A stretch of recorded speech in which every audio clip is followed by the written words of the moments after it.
શું ખરેખર આપણા દેશમાં મહિલાઓ સુરક્ષિત છે? દર બીજા દિવસે આપણે મહિલાઓના કેસ જોઈએ છીએ જ્યાં મહિલાઓને છેડતી કરવામાં આવે છે કાં તો પછી તેની સાથે અત્યાચાર ગુજારવામાં આવે છે। આવું જ કંઈક થયું છે ભાવનગર શહેરમાં, જ્યાં મહિલા સુરક્ષાને લઈને ફરી એકવાર સવાલો ઊભા થયા છે। જેલ રોડ પર રાત્રે ચાલવા નીકળી હતી મહિલા અને તેની છેડતીનો બનાવ સામે આવ્યો છે। આખી ઘટના શું છે તેના વિશે અહીં વિગતે ચર્ચા કરીશું। નમસ્કાર, આપ જોઈ રહ્યા છો ચક્રવાત ન્યૂઝ, હું આપની સાથે વંશિકા।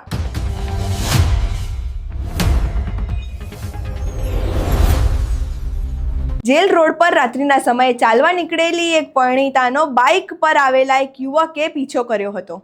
આક્ષેપ છે કે તેણે મહિલાને ઊંધા સીધા ઈશારા કર્યા હતા, મોબાઈલ નંબર માંગ્યો હતો અને જ્યારે મહિલાએ તેનો ઇનકાર કર્યો તો તેની હાથ પકડીને છેડતી કરવામાં આવી। ઘટના બાદ મહિલાએ પોતાના પરિવારને જાણ કરી હતી અને નીલમબાગ પોલીસમાં ફરિયાદ નોંધાવી હતી।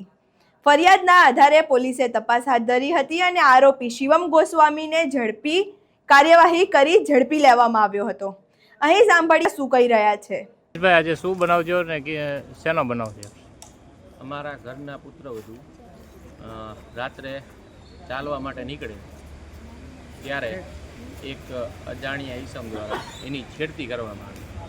છેડતી કરી એનો હાથ પકડવામાં આવ્યો અને એની પાસેથી એનો નંબર માંગવામાં આવ્યો, જેની વિરુદ્ધ FIR કરવા અમે અત્યારે પોલીસ સ્ટેશને આવ્યા હતા અને પોલીસ દ્વારા એને ગોતી લેવામાં આવ્યો। કઈ જગ્યાનો બનાવ છે? આપણે અહીંયાથી A ડિવિઝન પોલીસ સ્ટેશનની સામેથી અને ભાજપ કાર્યાલય સુધીની વચ્ચે એને 3-4 વખત રોકવાની ટ્રાય કરી અને ભાજપ કાર્યાલયથી થોડુંક આગળ આપણે ધોળકિયા સાહેબનું દવાખાનું હતું ત્યાં આગળ એને ઊભી રાખીને એની છેડતી કરીને એનો હાથ પકડ્યો।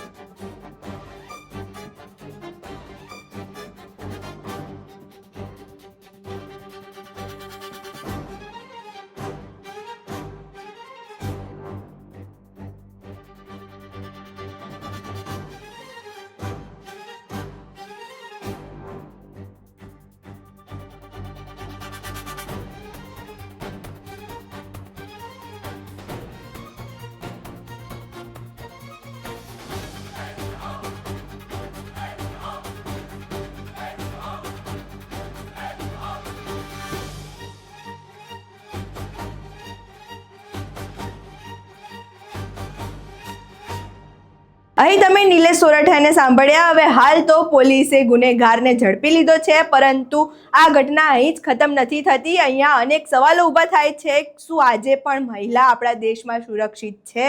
આખી ઘટના તમે સાંભળી। આ ઘટનાને લઈને તમારા શું મંતવ્યો છે અમને કમેન્ટ બોક્સમાં જરૂરથી જણાવજો। અમારો વિડીયો પસંદ આવ્યો હોય તો વિડીયોને લાઇક કરો, શેર કરો અને અમારી ચેનલને સબસ્ક્રાઇબ કરવાનું ભૂલશો નહીં। નમસ્કાર।